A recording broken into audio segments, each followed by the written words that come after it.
We are live. Thank you for joining me for my video on the 2025 movie Predator Killer of Killers, the 6th Predator movie in total. One of the two that we're getting this year. I will start with a review that at most will spoil the first 5 Predator movies, so up to and including Prey. I will not spoil this movie until I get into the thoughts section. I will let you know before I spoil anything about this movie, because this definitely is something that you should not know spoilers before watching this. I was fortunate enough to manage to avoid them. Yes, I knew. I am well aware. I took my sweet ass time getting to this movie. Anyway, yes, the movie is rated R, so will this video be. Let's see, I already mentioned no spoilers. Yeah, I fucking loved this thing. Okay, so if you are watching this and you don't know shit about Predator, or Yautja, if that's how you pronounce it, I've only ever seen it written. Yes, this can be your first exposure to it. However, overall, I would say you'd be missing out if you don't watch, I think probably the best one. Yeah, if you really badly want to watch this and you don't want to watch 5 other fucking movies, I get that. I would say watch Prey. Failing that, watch the original. Yeah, I think that is about, because ultimately I don't think you should find out what a Predator is by watching this, because those 2 movies build more to it. The rest of the movies in the series kind of presume you are familiar with Yautja. Sometimes strength, sometimes a detriment. Yes, I am gonna let you know how I rank this, how I rank all the 6 movies at the end of the review itself, right before I give my rating. So right before the thoughts section. So if you really badly want to know that, feel free to skip ahead. The time code for the thoughts section will be in the description box. So you can just go to that and skip back a little bit. Let's see. I think so from here on out, I will be spoiling the first 5 movies, just so you are forewarned. I do think it was very clever of them to make this, like, hypothetically, yes, this could be the first one. You're not going to be lost. I'm so glad they realized the mistake. I don't know how much credit Disney gets, because certainly they do fuck up sometimes. No, their fuck-ups do not include the fact that they're trying to have some more diversity, although it would be nice if it felt more, they're kind of woke-washing more than they actually mean it. They really badly need to treat their employees better. But yeah, yes, I already mentioned, I'm spoiling the... I am not the first person to note. Yes, the 4th one started to make things overly complicated, and yeah, then with the 5th one we're back to just basics, and this one I think makes a very smart choice by going beyond the basics, because the 5th one, that's the thing,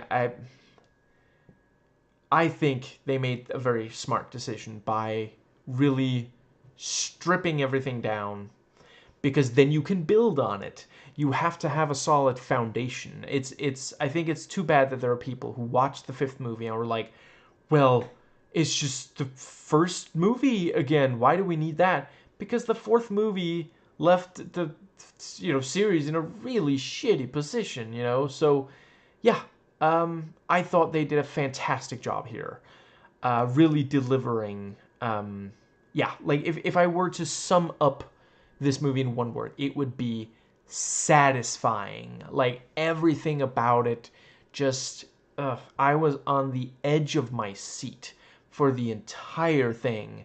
Just, yeah. they do a pretty good job handling some of the stuff that we knew was going to be potential issue once Disney got involved with this franchise. I've said it before, it's been said by others. I think it bears repeating. They didn't, you know, make it into like family entertainment. It's still very much R-rated. You know, if you, yeah, this is for the gorehounds. You know, for us gorehounds. That's part of what's going on here. And the yeah, yeah. So beyond that, the things that we were a little worried about. Yes, Disney panders like a motherfucker. They strike a pretty good balance here. There are references, but it doesn't feel like the movie just pauses to wink at the audience. That was a big problem in some of the other properties that Disney have taken over. You know, there's definitely too much of that in, for example, The Force Awakens. You know, I don't hate the sequel trilogy. I think, you know, I personally love The Last Jedi. But yeah, Disney panders.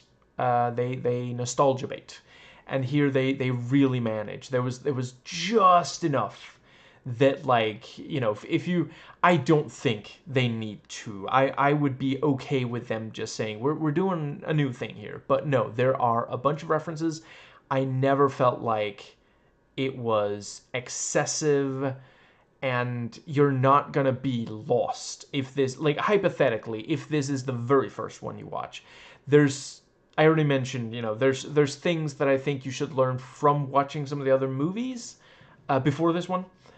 Again, especially the fifth one, if for some reason, you know, I'm not saying everybody who doesn't like the fifth movie is, you know, racist and misogynist. They're just very vocal, the ones who are. But no, I'm not saying that movie's perfect. I did an entire video on it. I'm not going to go over it again. But yeah, let's see. I think that might just about cover as far as pandering. But it is very much, you know, Disney like to be dependable, like to try to deliver a product that is, you know, enough, if not necessarily boundary breaking. I don't know if this is a franchise that needs the boundary breaking. It did, you know, once again, it fared, it did some good stuff of that. Yeah, I guess just more or less every one of the movies do something interesting, you know. And again, how much credit does Disney get? Because they were like ready to make the fifth, you know, Prey when Disney when the merger happened, you know. So it's not so much that. I think they get more credit for that, and this does feel like something that, you know, it was made to reassure, in part, to reassure, you know, people who like go deep on this. I've watched all the movies multiple times. I have not read very much of the comics. I am quite fond of Alien vs. Predator 2. I've had some fun playing the 2010 Alien vs. Predator game. Yeah, if I'm being brutally honest, I do fucking love the 99 video game, Alien vs. Predator game as well. Yeah, that's how far I go. I am aware there are people out there who like know every bit of lore, and you know, this movie is in part saying we got you. You know, again, similar to The Force Awakens, for example. You know, they're saying, listen, franchise is in good hands. Now let us cook. You know. And based on the trailers, I'm not going to go too far into it, but based on the trailers, it does look like the next, I forget the title, but you know, Predator 7, the one that's coming out in 2.5 months, I think, at least here. Not sure if that's everywhere, but it's possible Americans get it sooner. But the trailer makes it look like it's at least somewhat different from the others, and I do think at this point you gotta do something at least slightly different. This very much feels like, you know, okay, yeah, shit, I've made my point. I'm gonna move on. Yeah. Uh, so the basic idea here is that we get, you know, the movie's not terribly long. I think it's about 80 minutes or something, and in that time they do 3 separate stories. Yeah, if you may have already heard. Basically, they're doing that thing. I've heard that some of the comics do this as well, and they did it with Prey, and I think it doesn't look like the next one does this. I don't know if they're ever going to return to this. I don't think they need to. I think this is satisfactory, you know, with Prey in this. But yeah, you know, we get different, yeah, just different time periods, different cultures facing, you know, yeah, each one face at least one predator each, and we see how, yeah, they're completely different approaches, you know, how that plays out, you know, and yeah, it works well in comic book form. It works well as I think, yeah, it works well as this, you know, 3 stories. It worked well in Prey in part because, you know, that's a story where you can make an entire movie out. I don't think every single. I'm glad that they made this as 3, you know, stories within one overall movie. I don't think that, like, listen, if they at some point say, you know what, let's make an entire movie that's just one of these stories, fuck, I'll watch it. I'm just not necessarily. I don't think it would be super interesting for them to just do that over and over. I think they nailed it with Prey as far as an entire movie of that. And the yeah, I think that covers that. So yeah, psychological accuracy, authenticity, and level of detail are quite high. I will say, as far as authenticity goes, I am not 100% like an expert on. I guess, is it a spoiler to say? I'll just go with at least one of these cultures. I'm not an expert on. I leave that up to people who actually are. I think they make a very wise choice of, you know, it's again, like, you know, with Prey, it is this thing of like, I suppose an argument could be made that with each of these there is at least one underdog character. Americans like that. It is fucking heroin to them, you know, and I'm not gonna lie, it works well, you know. They, yeah, they make sure that we want this, at least this one character, to really succeed, and with that, you know, like, yeah, Prey, very straightforward overall. Not a lot of curveballs in this movie. I don't think it needed them. And the yeah, with these also, you know, I think they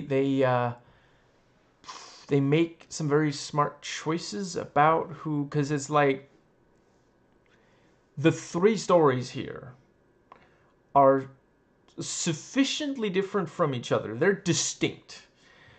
You know, you are not getting the exact same thing in each story. Yeah, shit. I'm belaboring the point. I felt like they made a very smart choice in which cultures and what exactly they're doing, because with each of them there is, like, that's something that I wasn't 100% sure if they were really gonna do, but yeah, they're character arcs. You know, they actually do, like, I read at least one summary of a negative review, which kind of made it sound like, oh, it's just nonstop action. There's a lot of action. And I would say there's essentially nonstop tension. There's never a time in this where you just feel like everything's gonna work out, you know, because that's not really what they're going for, and that would also feel weird for this franchise.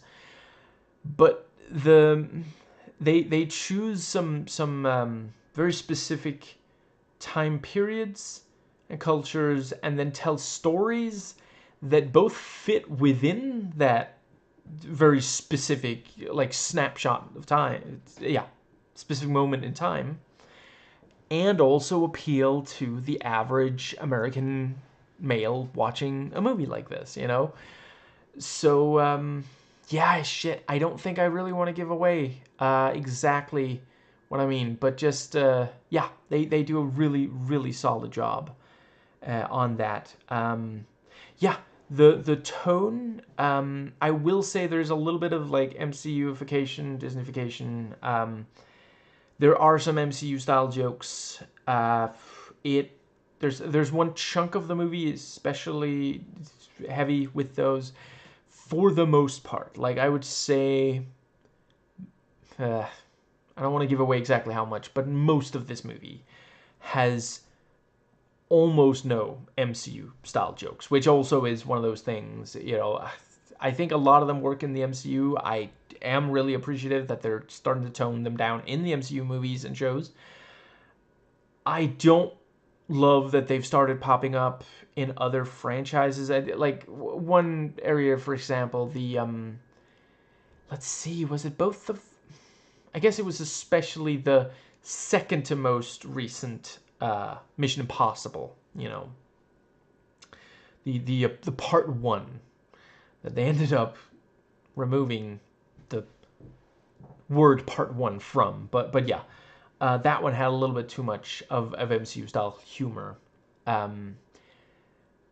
Yeah, I think, but yeah, other than that, they managed to strike of with the tone. They do a really good job.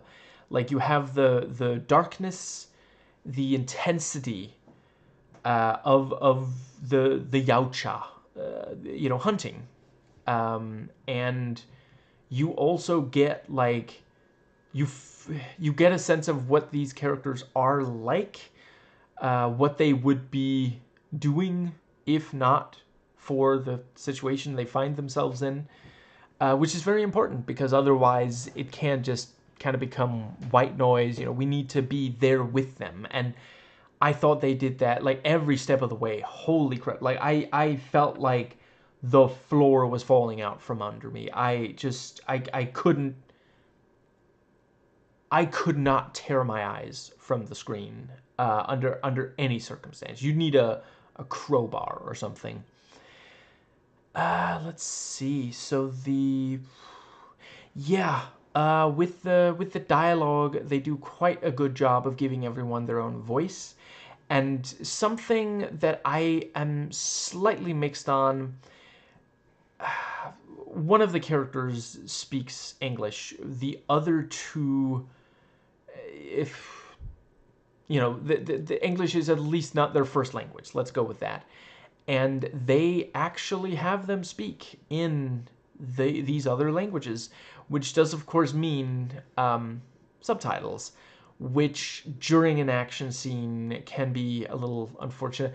Most of the time, they do a good job of keeping the lines so short that you can just glimpse the subtitles and immediately be there. You know, and if there is a longer dialogue scene, you know, it'll be during a moment of like downtime. There was one time though where, like, the subtitles are like white, and there's a little bit too much white in the frame, and they don't have quite enough. There's a little bit, not quite enough of, like, a black, what's it called again? The outline around the subtitles. So there's a little difficult to read, but other than that, yeah, you know, Dan Trachtenberg, fantastic. I wasn't sure, like, I believe this is the first time he's done animation.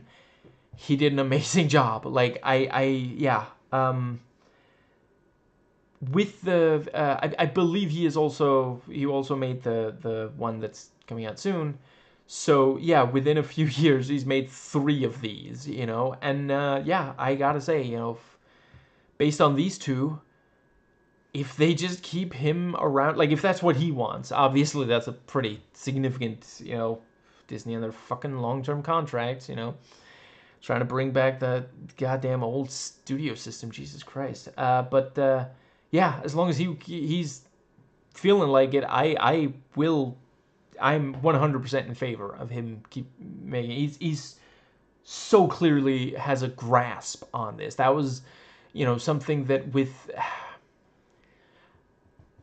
I mean, with the second movie, if I recall, he genuinely, like, the director, Stephen Hopkins, I want to say, I think he can be amazing. I love Under Suspicion, I don't hate his Nightmare on Elm Street movie. I just don't think it was a little too weird. I don't think it completely worked.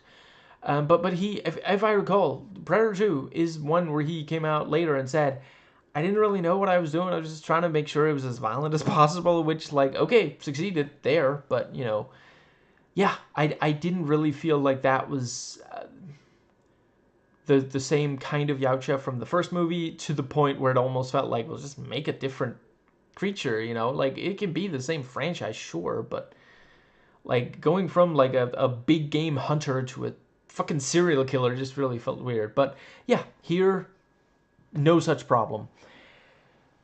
The cinematography is breathtaking. The way that, I'm not the first person to describe the action here as kinetic, and I'm trying these days to not just restate what others have said, but I really tried. I'm not sure I can think of another word. Like, yeah, kinetic and visceral, and the camera follows it, and the camera work is actually also different for the three stories. It feels like you're witnessing fucking legends from these three different cultures. It's fucking amazing. It's such a good way to. Oh, I love that decision. That's just like it. I would argue none of the others completely. Before Prey is what I'm. Yeah, before Dan Trachtenberg, before his fingerprints all over this fucking franchise. Yeah, the movies didn't feel like myths, and now they kind of do, and I think it's a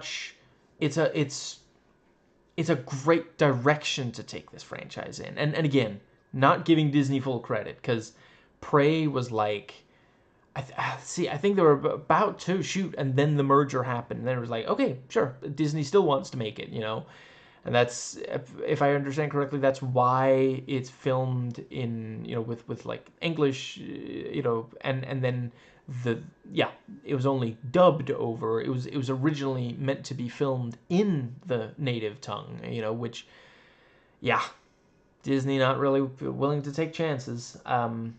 Which I will say, yeah, occasionally Fox did take chances, swing for the fences. They just missed a bunch of the time. Like, their batting average was bad with some of these fucking franchises. So I'm glad that they're with Disney. I do think for some of these, maybe take a little bit more of a fucking safe approach, But yeah, at this point, I guess might as well. If you haven't already deduced, I don't know if I'm being too vague. I'm talking about X-Men. I don't like how Fox. I think they fucked up a bunch with that, and some of their other comic properties as well. Yeah. Anyway, I think that does pretty well bring us to right, and it is clearly very purposeful that it feels like you're witnessing myths. That is something that the movie is doing. Each of the stories will start with this title card with just like one word that defines this story. And yeah, like, shit, I feel like I'm at a fucking campfire, hanging on every word as this is being related, like through, a storyteller. It's telling a bunch of people gathered around a fire, just fucking pitch perfect. Like, it's goddamn. This is a franchise where they didn't know what the fuck to do with it. Like, they didn't think the first movie was gonna be that big. Like, they probably knew they had something solid on their hands.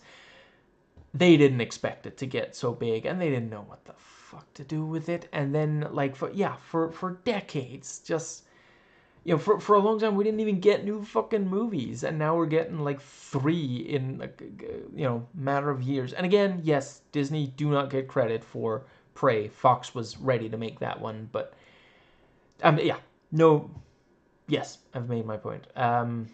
Yeah, I think part of it is also that with these movies, with the Dan Trachtenberg Predator movies, they clearly understand, listen, if you're watching a fucking Predator, listen, there's enough stuff to make it newcomer friendly, I mean, essentially, you can watch any one of these and just only that one, but, yeah, they were getting over complicated,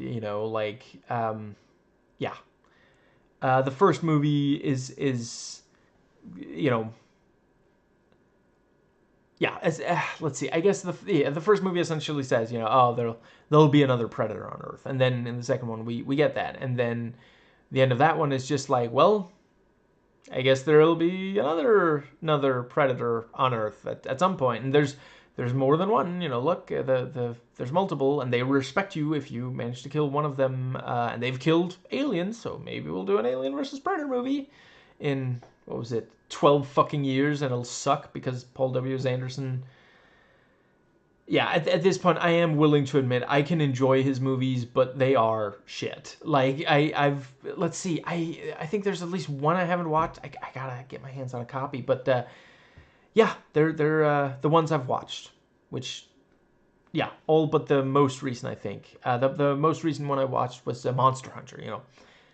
They're shit, but they can be enjoyable if you're willing to take them on their own terms. Anyway, yes, so yeah, Predator 3 is like, okay, so there's humans on this Predator-owned planet, and they're gonna try to kill more Predators, and it's like, well, they're probably gonna fucking fail. There's too many of them, Sid. Just what the fuck. Anyway, fourth one is like, oh, now we have like this armor, and there's more Predators coming because of climate change, and I think when I did a video on that movie, I think I went a little too easy on the way they handle autism. I didn't know enough about Hollywood depiction of autism, which they were not sufficiently sensitive about. I'm willing to admit that now. I went too easy on it. We'll make mistakes, but yeah, then. Yeah, with these Trachtenberg movies, it's just like the end of Prey. It's like, well, there's multiple different directions you could take a sequel to that, and all of them are interesting. It doesn't feel like it doesn't feel like it's too much, and it also feels like, well, if you only watch that one, you're okay, which, like, I mean, I didn't like Predator 3 when it fucking came out, but if I had, god damn, I would be so pissed off that we don't get follow-up to it, And yeah, I mean, with Predator 4, at the time I was kind of excited for what, where they were, but then, with a rewatch and hearing out other people who didn't like the movie, I realized, yeah. So, yeah, there's some amazing editing here. The editing is all really, really strong, but there's several really compelling choices. I already mentioned the title card. That is really, because it's a choice. There's a lot of movies that do not have title cards. Like, shit, outside of like fucking Tarantino and I want to say Wes Anderson. Like, there's a lot of movies, most mainstream movies, this is a mainstream movie, most of them don't have it. And you could have had the 3 stories without the title card, but it's there, and yeah, it sets a tone, it tells you something, and I can't give it away, but there's some just fucking amazing editing in this. Some of the scene transitions where God, no, I swear I will talk about it in the spoiler section, but I refuse to give it away. Yeah. Yeah, the quality of the animation tends to be incredible. There are a couple of places where I felt like a walk cycle looked a little choppy, but by and large, like, it's fucking amazing. Like, I was a little bit worried because recently, when Disney does animation of an established property, it can be kind of hit and miss. You know, yeah, the Star Wars animated shows, like, I don't, if you know, if you've watched any of it, I don't have to tell you, the Clone Wars, absolutely amazing. Clone Wars itself, you know, the Tartakovsky, Genndy Tartakovsky is also really solid.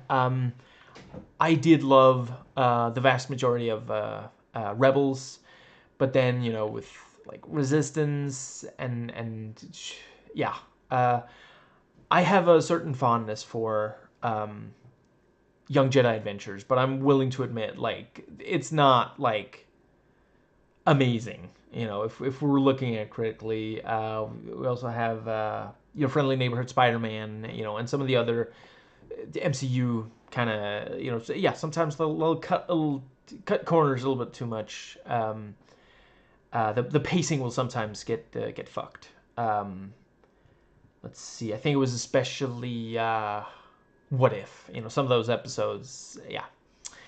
And I didn't feel like that was the case here. Let's see. Yeah, the set design is amazing. They do such a good job of telling you a lot about characters based on set. Feels weird to call it costume and makeup, but I don't know how else to exactly put it. You know, just yeah, the appearance, what's there, what isn't there, what's the, you know, yeah, stuff like that. They do a really good job of that here. The music is fantastic. God, just fucking pulse pounding and really gets you in the mood for the fucking action. And I really appreciated. That's another, you know, bit of where they're careful to not pander too much, but there is also that, you know, there's this recurring musical motif in it that uses some of the notes of the I think it is also, yeah, let's call it the main theme for the Predator for that original movie. You know, plays at the start, plays during the end credits, plays let's see, I forget. I'm pretty sure there's at least some of it during the movie itself. So, you know, it's there. It's a homage. It's not the exact same piece of music because that wouldn't quite work. You know, it's very 80s. That piece of music. It's wonderful. Don't get me wrong. Some amazing music came out of the 80s, and that's one of them. Wouldn't fit as well here. Goddamn, the sound design. Fuck, it is so crisp. The little there's this bit with fucking swords and the noises they make, motherfucker. Oh goddamn. If the sound design of this movie were a person, I would propose. Oh my god, I can't say enough good about this. Oh goddamn, and the sound design is also part of giving each of these stories their own unique identity because they said, like, test it. Watch, or rather, don't watch, but put on one of the three stories and listen to just, I don't know, little bit of it. I think you can probably do it in less than 30 seconds. I'm fairly confident you'd be able to tell which of the three stories you're hearing from. You know, just even if there's not, like, obviously, you know, there's some dialogue and shit that would be a dead giveaway. Some of the music maybe, but yeah, just the sound design alone. Yeah. Yeah. The characters. Let's see, I think I've said most of it. I thought they did a really good job making the three of them underdogs in different ways. They are not at all the same status. And I really loved that choice. That was because they easily could have, you know, and it would have just felt like, well, why are you telling three stories if it's the same basic character? But they're distinct enough. That's also, you know, you could read a couple of words of dialogue without having watched this. You could read a couple of words of dialogue and you'd have a decent idea of what character is saying it. Yeah. Try not to repeat myself here. Let's see. One of the characters is Latino, and I think it is fair to say that he does talk a lot. I don't think I saw anyone like criticize it. I thought it worked. I don't think I've encountered Latinos like in person, but it's one of those things where it's important to note that doesn't make their culture inferior. It's just a trait. And yeah, I have heard from Latinos here on YouTube. It is one of those stereotypes that is, for some, true. Obviously, like all stereotypes, there's going to be exceptions. But yes, there are a number of Latinos like that. And it's not really a negative depiction. It's essentially neutral. It's just a character trait of his, and maybe it can help normalize, like, gotta say, there's a bunch of people, most of them white, who really need to just get over, like, other cultures exist, monocles popping and shit. Like, just calm the fuck down. Yeah, the acting is really solid. It is one of those cases where some of it is a little difficult for me to judge because I do not speak two of the languages spoken. So, but yeah, every bit of English, acting in English, I can definitely confirm. Fantastic. Michael Biehn is here, and I really, really love his performances. I am a huge fan of his. Yeah, and that means I'm willing to admit, yeah, I'll just briefly, I fucking love him in The Terminator and Aliens, like, just goddamn amazing. Yeah, when I watch a movie, if I don't know Michael Biehn is going to be in it, if he pops up, I'm like, amazing, on a non-zero number of occasions, I have turned a movie off because the Michael Biehn character died, and I was like, fuck am I supposed to care about then? So, with all that said, I'm willing to admit, if he doesn't care that much, it shows. If he's acting in something where he just, yeah, his heart isn't in it, he really does not do well. And yeah, the biggest example I've seen of it is Aliens. Shit, what the fuck's that game called? I do not remember what that game is called. It was the one that was really hated, and there was a while where James Cameron was like, oh, there's a sequel to Aliens, and then it bombed, and he was like, maybe it's not a sequel to Aliens? Yeah, Michael Biehn, does the character that we already, that he did in Aliens as well, and you can really tell. Just, he's like, please get me out of the sound booth. Can we just be done, And it sucks because when he really wants to be a part of something, he can do amazing, including in voice acting. There's a lot of live action actors who don't. But he is fucking amazing in Far Cry 3 Blood Dragon. And yes, at this point I do have the other Far Cry games. It's going to be a while before I get to them, but I do own them. I intend to play and review them. And yeah, he does such a good job here. Yeah. Let's see, I guess that does more or less cover, yeah, they do a really good job of, it's one of those things of, by now, the Predator is recognizable as part of pop culture. So you don't have to do a ton of build-up before you show one in your Predator story. It's part of what we're there for, I thought they did fantastic on building up in all three stories. But yeah, sometimes the Yautja is shown more than in some of the other movies, and I think that was the right choice. I think at this point, a lot of us fans want to see these kind of matchups, want to see someone fight a Predator, see how they do. We don't really need, like, these three stories. Again, I'm not spoiling, but they're not really stories of, oh, where did the predator come from? Should we, like, shit, that would be a spoiler to say, but just, yeah, like, they're not trying to do that. They're just saying, hey, let's do these, like, emotionally engaging, involving stories of just, yeah, human beings who have a certain, like, particular set of skills that make them very interesting to see fight a Yautja, and just let that play out. Enough with the overcomplicated bullshit. Shit, I'm repeating myself again. I'm really trying not to. But yeah, the Yautja is fucking scary here. I do not wish to fuck with the Yautja in this movie. I want them to GTFO and immediately please goodbye.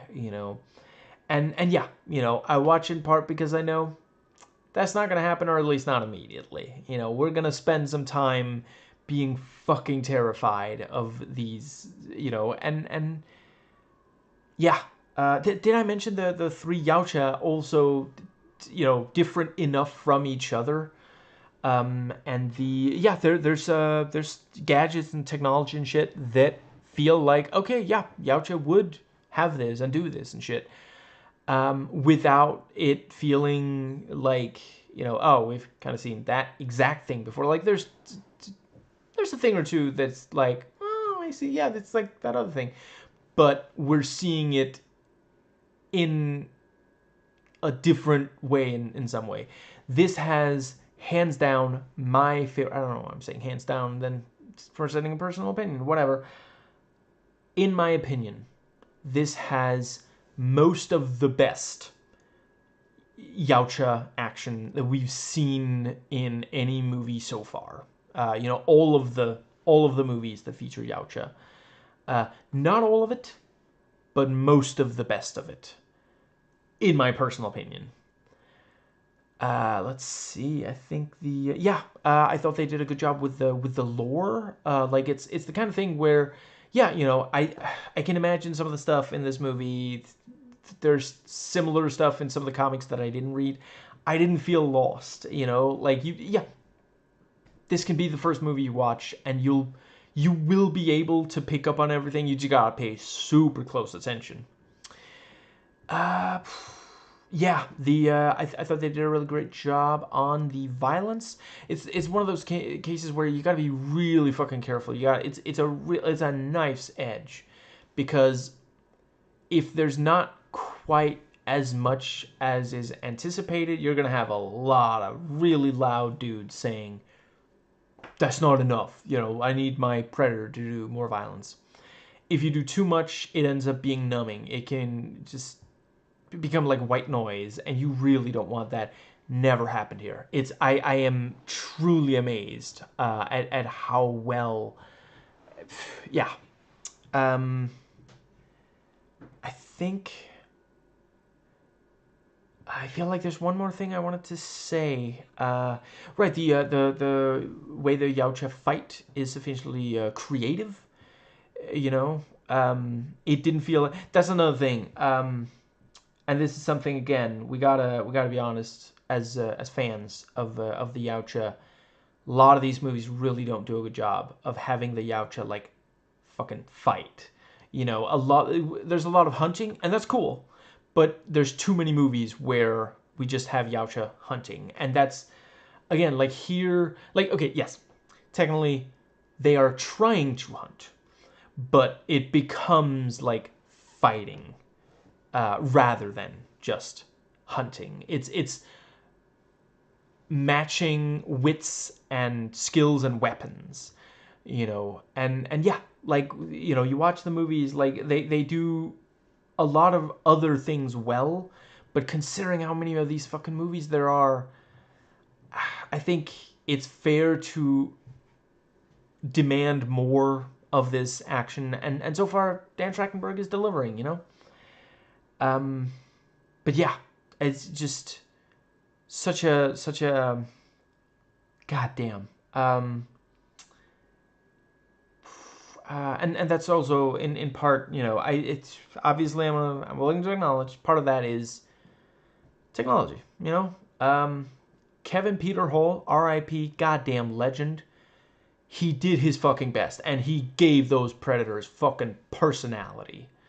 I really do feel like you can tell when it's Kevin Peter Hall playing, and not even only the Predator, like, what was it, fucking Harry and the Hendersons? Like, he gave so much personality in these largely physical performances. Like, you couldn't see his real face, He wasn't allowed to speak a language that we understand, but he gave them, like, even just he only played 2 Predators, but they're so distinctly different, because they're meant to be, obviously, and I feel bad for the guy. So the following is not a criticism of him. He did his best. Those suits were fucking heavy, man. The material couldn't really be helped. So yeah, the fucking thing can't move that fast, and that really hampers what you could do with action. And again, today you can. And the 4th one somewhat fucked it up by having so much of it CG. I personally think Dan Trachtenberg is handling it beautifully so far. And yeah, I do think animation can work really well for this sort of thing. That's also something I don't know exactly what the future is. If they're gonna make, I don't know if, like, I could see them try to make just like a straight weekly series where they do several episodes, and each episode is a different, one of these stories like this. I think it could work. I don't know if it's the most interesting. I hope that they keep, like I mentioned, the trailer for the one that's coming out in a few months looks like they're, yeah, a little bit of a curveball for the others. I think it's about fucking time. And if they continue in that direction, I think that could work. If they every so often do something that's different but true to the spirit, I think that could really work. Yeah.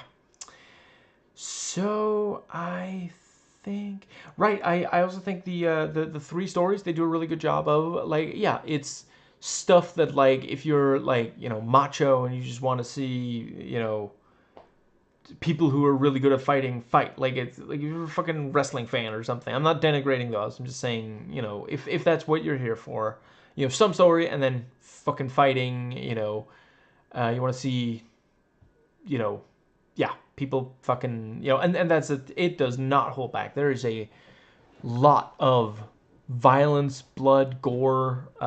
Yeah.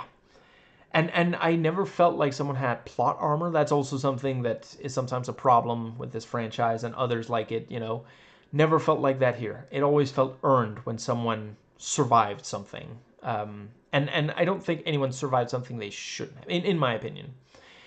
But yeah, works for like macho, but also I have a complicated relationship. Sometimes I like machismo in media, not real life. Real life, it causes problems, doesn't solve them.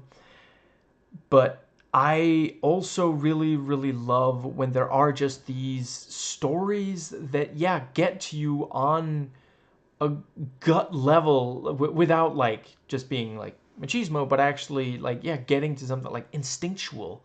Not necessarily violent, but just something we feel very intensely about other people, and I thought they did a fantastic job of that here. Of that balance, because that's the thing, like, I've mentioned, I think quite highly of the first one. If you don't like machismo, that movie is really not for you, and that's also something I thought Prey did well. There's enough there to, like, thump your chest, be like, oh, that's so cool, but it also has, like, emotion. I'm not saying the first one doesn't have emotion, but it is very, like, the testosterone is like thick in the air throughout that one. So yeah, here we go. Ranking all of the Predator movies, including this one, worst to best. And I don't think any one of these is like a truly terrible movie. Yeah. So, here we go. Worst to best.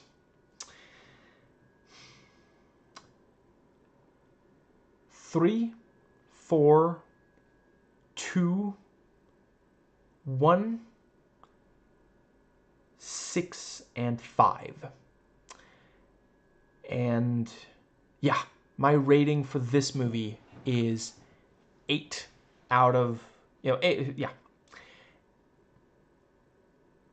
8 incredible fights between a Yautja and a human out of 10. And that brings us to the spoiler-ridden thought section. So from here on out, I am spoiling abso-fucking-lutely everything. Do not keep watching if you haven't already watched the movie. I'm not even 100% going to go chronological. I'm going to talk some ending stuff immediately. Okay, so if you're still watching, I'm trusting that you have already watched this. So I think I'll start with just the, so, we see Naru there at the end.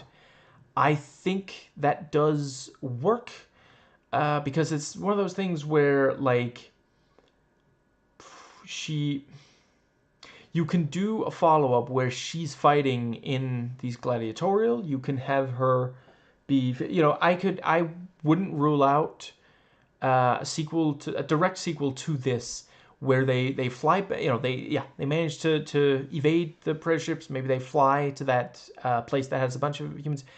Thaw up, for example, Nauru. I saw someone theorize that one of them is like the Adrian Brody character from the third one. I think that could work. I think as long as you don't do this boring shit of like, blood feud between predator clans. Like, I just don't think that works. I talked enough about that in my video on the third movie. One of the videos on the third movie. Anyway, I think that could work. Have a small group of people who have all killed at least one predator, and they're on the fucking predator planet. I don't know if it's the home planet. I think there's a decent chance that this is the home planet. And yeah, like, I don't know. You could... Let's see, if you have a movie where they actually like fucking destroy the predator home planet and kill a bunch of predators, you gotta really work hard to earn that. But I suppose it's possible that they could have like end up making something that destroys the predator home planet, and a bunch of predators do escape, and it ends with self-sacrifice by one of these predator killer of killers. They're fighting to the death, the lead predator, and ends up just, maybe barely killing the predator, and then the planet is destroyed with that character on there, or something like that. You could have, maybe you have like straggler predators, and they're going planet to planet, and fighting. I think it has legs. It'll run and run, is what I'm saying.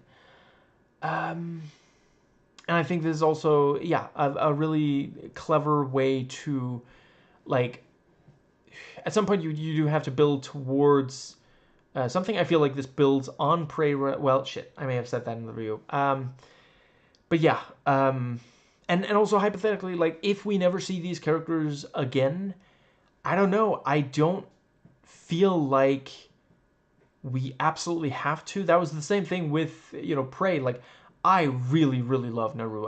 She's one of my favorite characters of these movies. But if we don't see her fight again, like, if this is the last time we see her, I would overall be okay with that, I mean, it's one of those things. I would be really frustrated if that was, like, the only work that the actress was able to get. But, she is so fucking good in Legion. And she has other stuff, like, isn't she in at least one fairly recent movie? I'm not going to name the title because I might be fucking up the memory. My wrist's too fucked to check right now. But, she's done other stuff. She will continue to do other stuff. I think, okay. Let's try to do some of this chronologically. I kind of knew that I was gonna fucking love this when, like, okay, so we have, like, we see, like, the fucking Viking ships emerge from like the fucking fog or mist, and you have this thing of like the shit, what's her fucking name again? God damn it, Ursa. Yes, Ursa has a she is talking to her son, and the you have this thing of like she wants to protect him, but she does also want to raise him as a warrior. And he doesn't kill the hostage they have. And it's one of those things, I thought they handled that just right, because like, is he unwilling to kill, period? Or is it that he believes what the other guy is saying? Which, like, yeah, there's that thing of if you, I forget if that is 100%, but I certainly, it sounds like something they would believe. I know it's not, what's the word? It's an accident of birth. So I'm not taking credit for Vikings, not at all. But and I 100% do not approve of everything they did a lot of fucked up shit that I am 100% and that's one thing, as a Dane, I'm really glad that we're finally ready to admit we fucked up in how we handled Greenland. There was a lot of dehumanizing shit going on, and yeah, it's finally the truth is coming out, and we're actually trying to make it better, to heal, to help them heal. I mean, yeah. But yeah, I don't know. I really love our myth, our Norse myth, and I find a lot of Viking media really compelling. And I thought they did a fantastic job here. And right, and yeah, I could certainly see them believe. So he's saying, if you kill an unarmed man, you will never go to Valhalla. You will never go to the battlefield where you fight and kill all day and then rest at night, and then the next day you fight and kill all the way. Like, it's such a fascinating. That's their idea of heaven. The best thing is to like, because at the end of the day, like, that's your idea of what an afterlife is gonna be based on what your experience is, and they felt like, well, there's no greater. That's what we're supposed to do. That's the best thing. And then you have other heavens that are more like serene, and like you will finally have peace. Yeah, it's fascinating to me. Yeah, I thought they handled it just right, and also the fact that it's like she, she wants to Ursa wants to protect her son, and she does want him to become a warrior, but she's also not gonna like shun him if he doesn't get there immediately. It's beautiful. Like, in fairly little screen time, we really get, yeah, she is a mother, and yeah, a mother killing an ugly motherfucker, and it is an actual, like, we fucking need this. We need positive depictions of mothers now, and ones that are also not like portrayed as being, subservient and such. There's so much shit where people will fucking hate mothers and women in general, and say, there's conservatives who are saying like, women shouldn't raise children.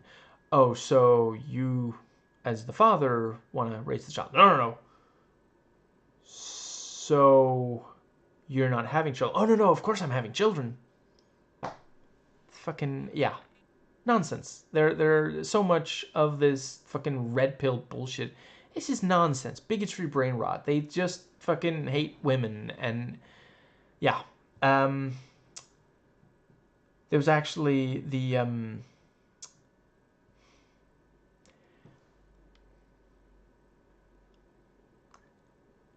Nando V Movies just recently did a fantastic video. I believe it's called Snoop Dogg is Scared of a Pixar Movie.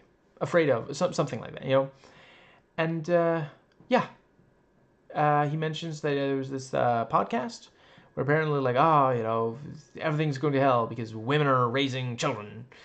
And it's like, well, like, listen, if you're like anti-natalist, you know, I'm not anymore. The leftist cooks did a fantastic video that, yeah, convinced me out of anti-natalism. If you haven't watched it, if you know, unless you just can't stand, I understand if you don't want to watch something about antinatalism. But yeah, like if you're an antinatalist and you also don't think that women should be raising children, I mean, you don't think that anyone should be having children, so yeah, like I get saying women shouldn't be raising children, but if you want children and you don't want women to be raising them, surely you, or I don't know, are you going to go out of your way to hire a male babysitter? Because there's a lot of conservative men who are like, I am not raising somebody else's kids, so who the fuck is going to raise the kids? Jesus. We're going to move on. Yeah. Fuck. They did such a great job, and he does participate. He does end up, you know, doing some violence and some killing, and then, you know, they reach, and it's just, I'm slightly torn on the MCU joke, because, you know, you have the I am Ursa, son, you know, daughter of who, you know, that yeah, that's right out of the MCU movie, and then later you have the, you know, so that just happened kind of jokes with yeah, but the I think a case could be made for the who joke, because yeah, he doesn't fucking remember. And that's the thing with revenge, you know, she's been on this quest for years, like longer than, like from before her son was born, from, I don't know, was she like a teenager or something? And he doesn't even fucking remember. Like, and then he's, oh, I remember. And then he calls her a coward, you know, and no, well, you should have fought to the death. Our people would have, you know. And it's such a great, because like I feel like there's probably a bunch of dude bros who watch this and are like, yeah, you know, fucking kill him, fuck him up. I'm sitting there thinking, this is just like an endless cycle of violence. You're just re-traumatizing, you know, like you've killed all these people to get to kill one guy who doesn't even fucking remember you at first. And then when he does remember you, he's not apologetic. He doesn't regret it. What are you accomplishing? He's an old man. He's not doing anything. You know, it reminds me of that thing of like, you know, when Osama bin Laden was killed, you know, and it's like, yeah, like, congratulations, you shot an old man who could no longer accomplish anything. Like, it would have been amazing if you had shot him before, you know, but Bush was like, oh, you've covered your ass. I don't take anything seriously. I should definitely be president for 8 fucking years. Jesus Christ. The Republican Party is so fucked, seriously. How's the martial law working out? Is that, are you happy now? Are you ready to admit that maybe you shouldn't have voted for the leopards eating people's faces party again? A fucking again? Jesus Christ. Yeah, the you know, they end up killing the guy, and then you have like the what's it called? The fuck. God damn it. What's it called again? The shockwave. Right, also, I fucking love the way that they reveal the Predator. So, let's see. I think... God, I forget which of them... I think, let's see, in one of them, you have the actual ship, and you see, like, the Predator, like, leave... You know, how... Or fuck, do you? Shit. Anyway... Yeah, you see the Predator like watching, you know, just, cloaked, and then yeah, the shockwave knocks away the boy, and then, you know, turns visible, kills all these, you know, and yeah, the way that, because like, I thought this did a fan-fucking-tastic job of like visually conveying what the Predator weapons can do and making it credible that, because each of these, all three stories, the protagonist will manage to observe, oh, this Yautja has this particular thing, and then they take advantage of that, and manage to kill it. Just fucking fantastic. Again, like, I'm sorry, but was it that interesting? And, like, for example, the second movie, they kind of duel with, he's got the disc, and the Predator has the wrist blade, and then he, like, jams the disc into the Predator and kills it, and that's kind of fucking it. And then here we have this much more compelling action. Yeah, I think the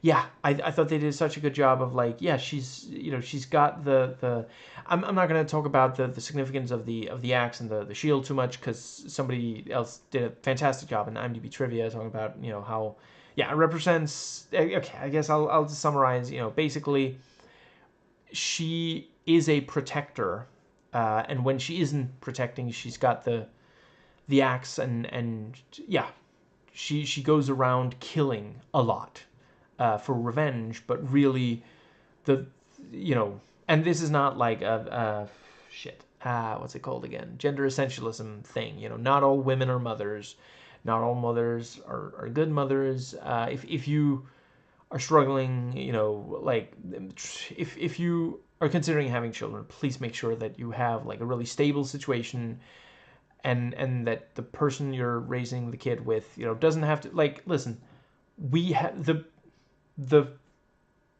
results are in. It has been checked. Yes, lesbian couples, gay male couples, trans people, they do just as well a job of raising children as, the best of the cis-het couples.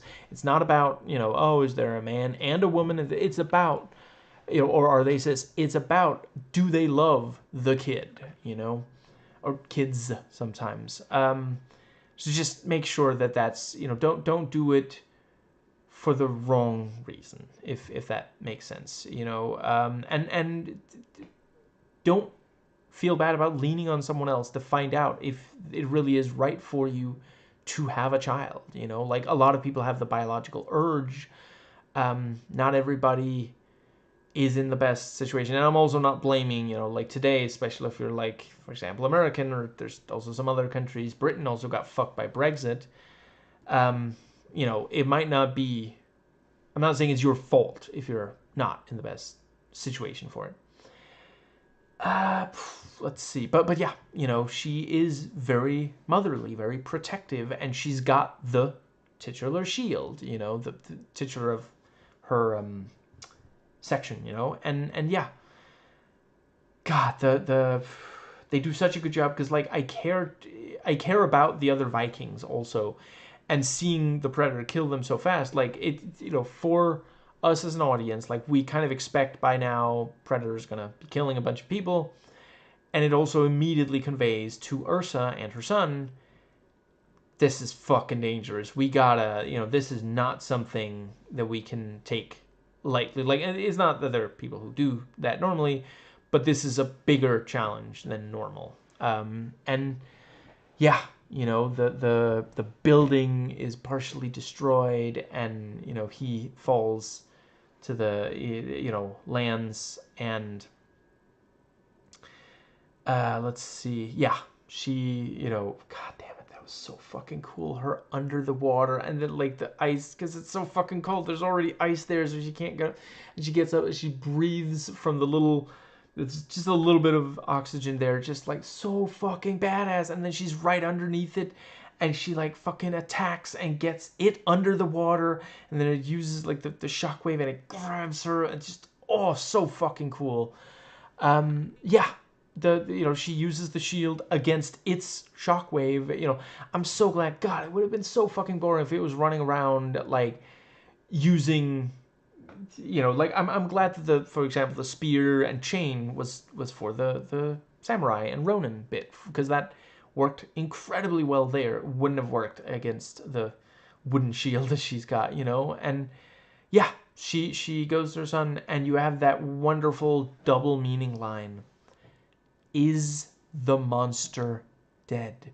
Because he just wants his fucking mom back. God damn it, he just wants her. And again, not gender essentialism. I'm just saying, you know, at that age, you want a parent that takes care of you, and he would have gotten that if not for that fucking predator. And if she hadn't spent all this time just obsessed with revenge against someone who's no longer a threat, like the only reason that they fight these guys at all is because they seek it out, you know, and that is part of the problem with cultures, you know, Viking culture and other, you know, like with this blood feud shit. You know, you spend like there are cases where there's been generations of people where, you know, one side will kill someone from the other side, and then the brother or son or something of the person killed will kill the person who killed them, and then that person's family wants revenge, and it just leads to all this bloodshed for no good fucking reason at all. And I really thought they did a fantastic job exploring that here. Yeah. But yeah, the dual meaning of the line, because she was talking about there's a monster inside her. You know, she acknowledges it is a monster, and that's how they communicated things. They talked about monsters, and you know, she also, you know, she refers to it as Grendel, and Grendel King is the lead predator. Yeah, that's do not get me started on a solid Beowulf reference. I think, but yeah, you know. So one meaning is, you know, are you my mother now? You know, can we stop with the fucking blood feud? But also, did you kill the predator? You know, it's perfect bit of like, yeah. And I think it's very purposeful that he said, is it dead, rather than did you kill it? Because she's not killing the monster inside of her, she's letting it die. You know, blood feuds, bloodlust. If you don't feed it, it fades. It fades with time. You have to persistently hate and seek out and commit violence to keep it alive. And now she might be ready to let it die. You know, is what the kid is yeah, wonderful. Yeah, the bit, you know, she's sitting there and she's like despairing because she fucking lost him. And to be clear, I would never say in real life that, oh, this real life mother deserved losing her kid. Nobody deserves to lose their kid. But I do think that they are very much saying, you know, if she had not engaged in all this revenge and violence, he would have lived. They could have led a peaceful life far away from the people that she was seeking revenge on, and he was just following along, you know. If they had led a peaceful life, the Yautja would have gone nowhere near them, because it's attracted to violence, you know. It is not engaging in a blood feud, thank fucking Christ. No Predators, you know, Predator 3 bullshit there. That's another thing. Fucking that title, like, oh, I get it. Oh, there's multiple predators, which is also like, I talked about that. It's not, we don't need more than one predator against, you know, an individual or a group, you know. And that's, again, I think Dan Trachtenberg is handling it beautifully so far. But yeah. Fuck. Where was I going with that? Yeah. Blood feud, you know, it's not on a blood feud, but it is, you know, seeking out brutality that it can then engage in. And yeah, I thought they did a really clever thing there. You know, again, Predator 3 was definitely trying to go for a thing of like, you know, oh, look at these bad people who like, which, you know, fair enough. One of them is IDF, so yeah, free Palestine. She did a really great job. I always really like seeing her pop up in this nerd shit, I gotta say. But yeah. Yeah, I get it. I just don't think the third movie handled it the best. I think this does a better job with much less screen time. So yeah, I think that. But yeah, so she's sitting there despairing, and then it just fades, and then she's sitting in the exact same position, still despairing, because after all that time, she hasn't really recovered. The fact that she was put on this predator sheep doesn't change shit. She was in stasis for hundreds of years, which, fair enough, that makes it difficult to grieve because you're not conscious, but it hasn't changed anything. She has to actively choose to move past it, and that's what she does in the last chunk of the movie. But yeah, the fact that we see the anti-mutant collar on her, and we realize, oh, it's been some time has passed there, and it just barely shows one of the we can't quite make out which of them, so we also don't know which of them will survive, if it's the samurai or the Ronin. And then we get the Ronin's story. Sword. And that's also such a great, because yeah, they're at the start, they're fucking kids, and to be clear, nothing that I'm about to say is meant to denigrate East Asian culture, not in the slightest. But it is, again, this thing of saying, well, what are we doing? Is this a healthy way to live? Should we be encouraging violence for such young people? All three of them, we have at least one young person being encouraged to violence, and yeah, people end up dead because of it. So yeah, I thought they did a fantastic job with that ongoing theme throughout the film. But yeah, they're playing. They make the little paper boat and both blow on it and watch it sail away. And you have the thing about leaves. What was it? They grow alongside each other like brothers, but they fall alone. And I loved how little dialogue there was. Almost the entirety of the second story is free of dialogue, which also stands in contrast. In the first one, you have some dialogue right before and a little bit right at the end of that story, right before she's captured, and the third one, there's a lot of talking. Yeah, I felt like that really, really worked. And yeah, this thing of, them with the swords as kids. And one of the samurai, slices once, leaves a scar, the Ronin leaves. And years later, he comes back, and we realize, at first it's not, I was thinking he's going to try to fucking kill him, isn't he? He just wanted to leave a scar, an eye for an eye. And they end up attracting a Yaocha that they then have to kill, and the Ronin has to watch the samurai die, his brother die right next to him. And if he could have just let it go, it is just hubris. And there's so many young men who can't let things go. Yeah. The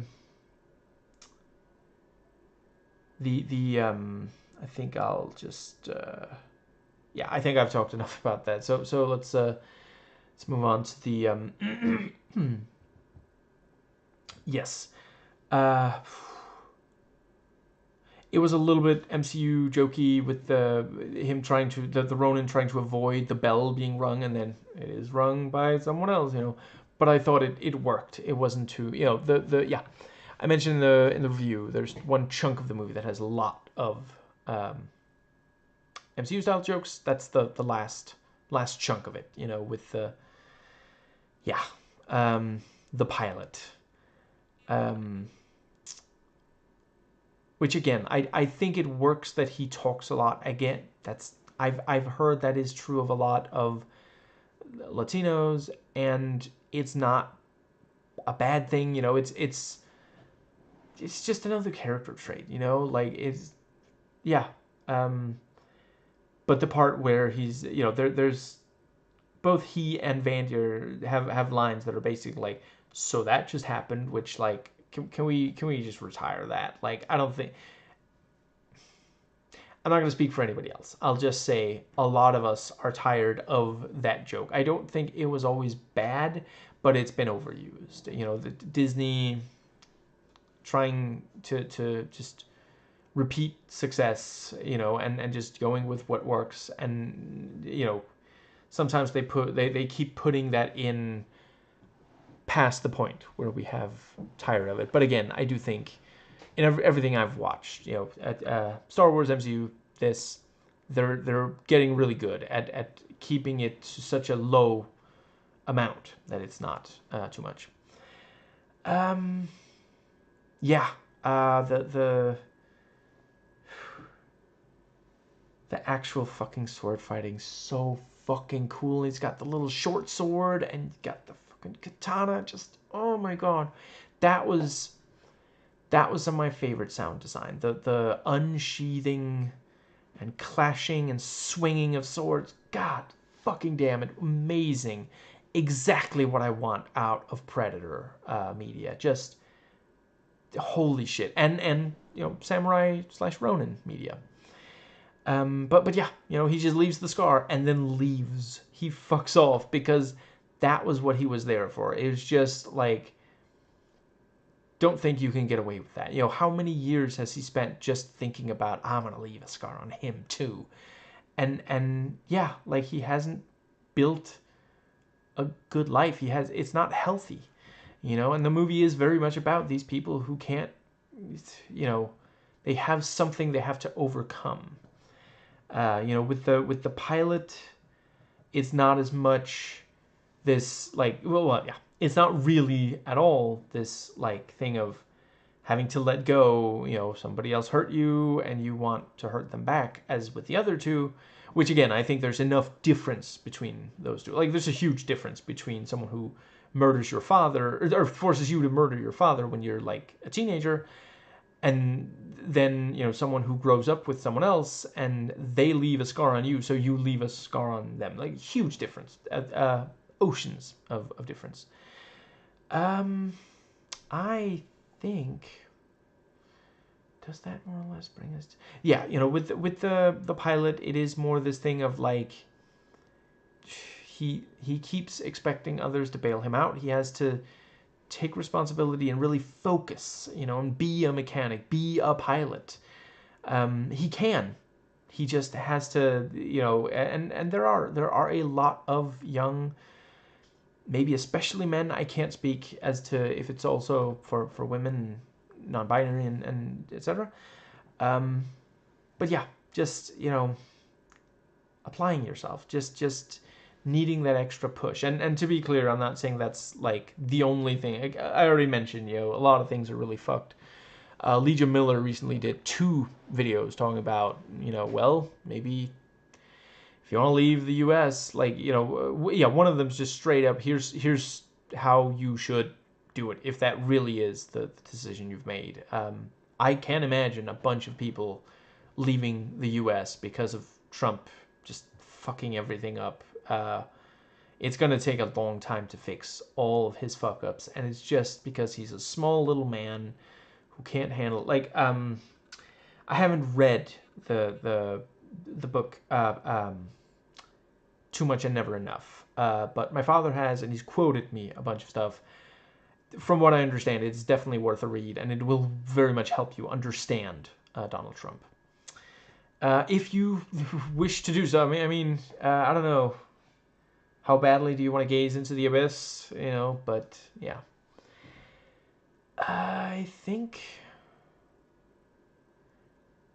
yeah, the you know, so there's a them realizing that the Yautja is there, and also it, like, for a while just witnessing and just watching. You know, it could have participated, but it watches the Ronin kill all these people to get to, you know, that's another thing. Like, he's killing all these people just to leave a scar on, you know, like, I don't know, maybe talk to him. Like, listen, I am not saying that it's easy to approach someone that you thought of as like a brother and who betrayed you, and to say to them, what you did hurt my feelings. I deserve an apology from you. That's difficult. You're scared. I've been in that position. We're scared that the other person is gonna laugh at us and will, and so a lot of young men, yeah, struggle to control anger. You know, yeah, and it can be extremely detrimental to your life. So I really appreciate it as a theme here. And again, a lot of macho dudes watching this are just like, oh, swords, cool. Which again, I appreciate. I'm not saying that's not, I hope that it also like plants in their head like, maybe this isn't, maybe this is cool to watch, but it's not good to live out. But yeah, this idea of like, the old master is dead, and he, that is communicated by ringing the samurai rings the bell, has the bell rung, something like that. And yeah, now the Ronin will go for the scar. Meanwhile, the rest of the heist crew are like looking on. One of them straight up says, "What the fuck are you doing? Let's get out of here. We have the loot." And then we get another level, clearly inspired, wonderfully so, by Heat. Yeah, I think that's enough for, if you know, you know. Yeah. The Yautja revealing itself and attacking, and oh my god, the spear that like opens up and cuts a motherfucker in half, and it's got like the chain thing, and they manage, and god damn, it is so fucking cool. Just yeah. And it manages to stab the samurai, and yeah, the Ronin's like, well, I didn't want that to fucking happen. It was just supposed to be a scar. And he, if not for the bell shit, he would have tried to not kill anyone. He genuinely, he was only doing it because he felt he had to. It was the only way to leave the scar. And at no point in all those years does he just stop and think, maybe I should just either let it go or approach him and actually ask for an apology and we can resolve it. But, yeah, it is yeah. Right, and I do acknowledge, I don't think I know enough about the culture to really comment on it. I do acknowledge, obviously, part of it is, yeah, there's a cultural element there. I'm not saying that, I'm not trying to like, fucking white-splain their culture or something, or judge it, like I mentioned.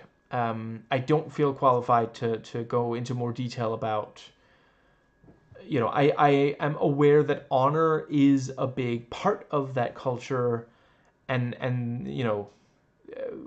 back when the samurai were a big thing, being a samurai was like considered, yeah, it was something you really had to work hard for, and that's what we're seeing here, and the Ronin was judged inferior, basically. But yeah, the two of them fighting it together, and the bit where like the fucking chain goes out and he's like, oh shit, and he plants a fucking bomb on the chain, and he goes back and it blows up, and then it's just standing there, invisible, and they're both aware it's got to be right there, that tree.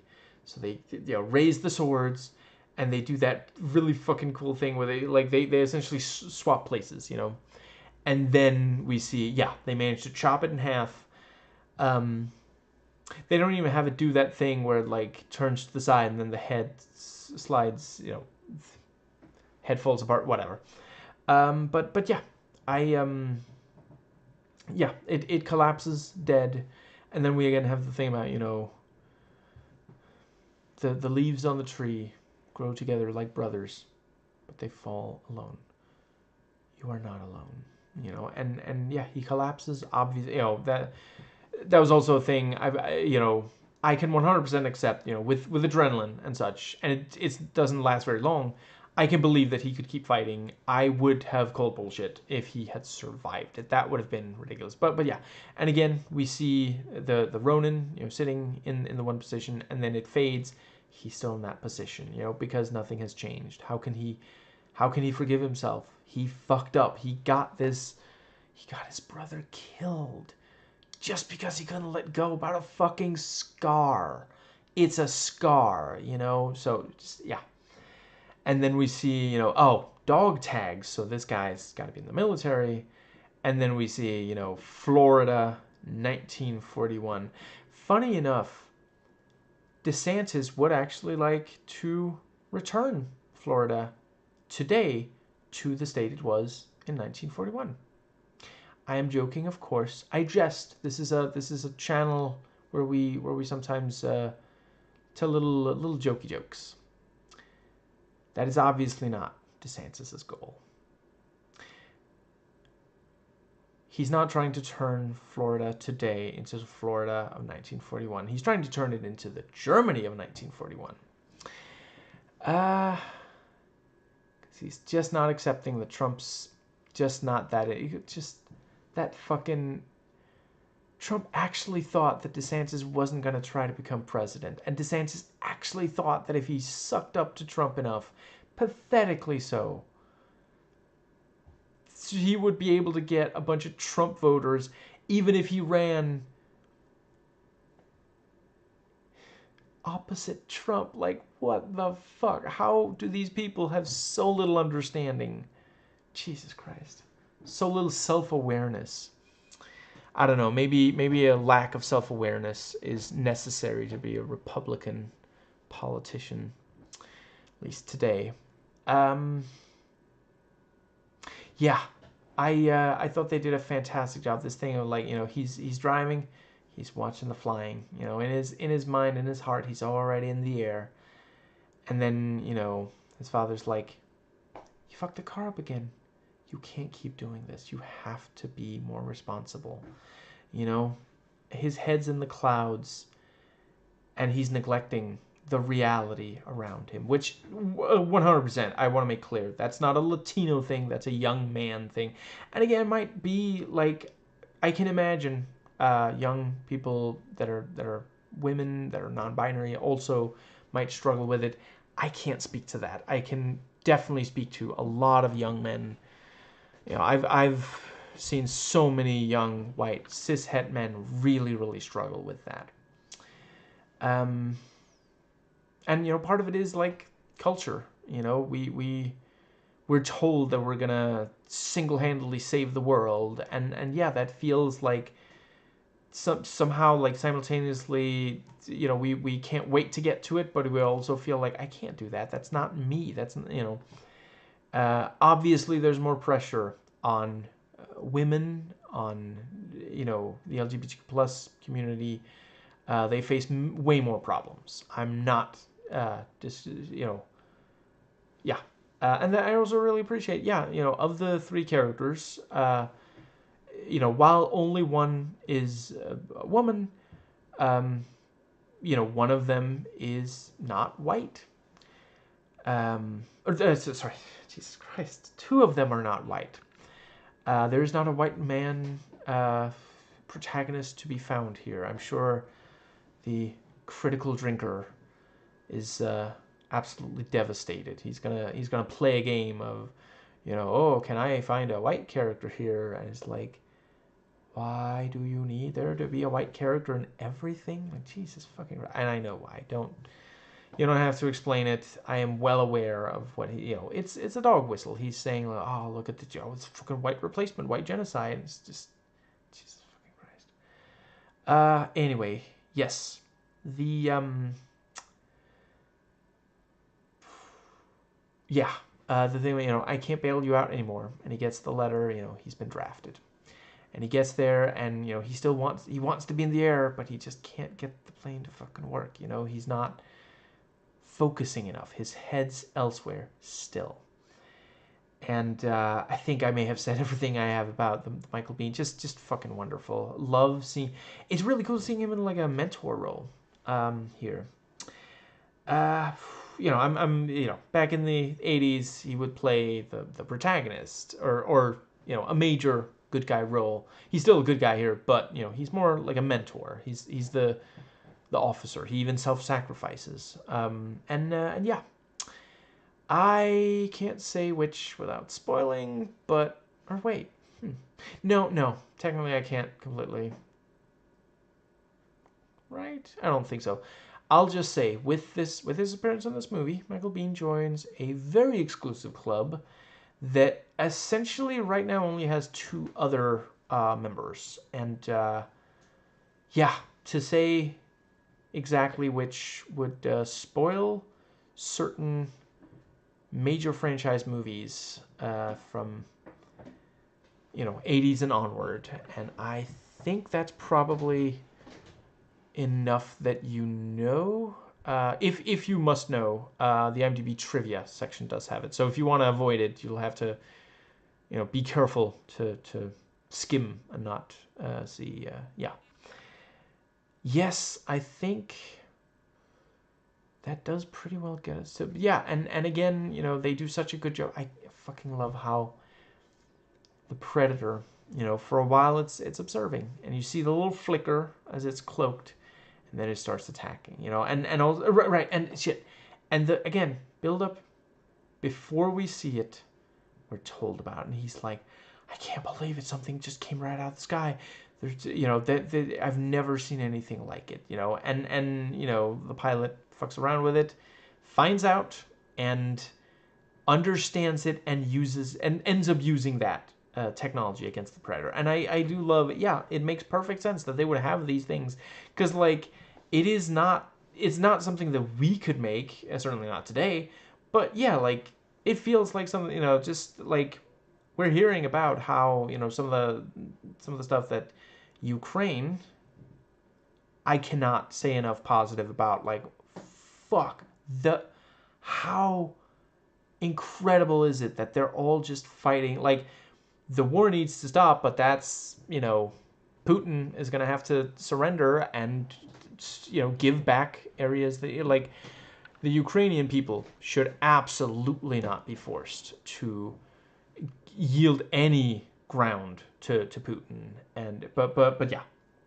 yeah, we're hearing about, these incredible, the technology they use, drones and missiles and such. And yeah, it makes sense that the Predator would have this, because it is otherworldly. It is, an incredible piece of technology. We might never be able to make something quite like it, but it's reminiscent of, it feels like a Predator version of some of the shit we have, which I think works really well. That also, the chain in the sword, that story, it felt like an upgrade of something. It was so goddamn video gamey. I fucking love it. Oh my god.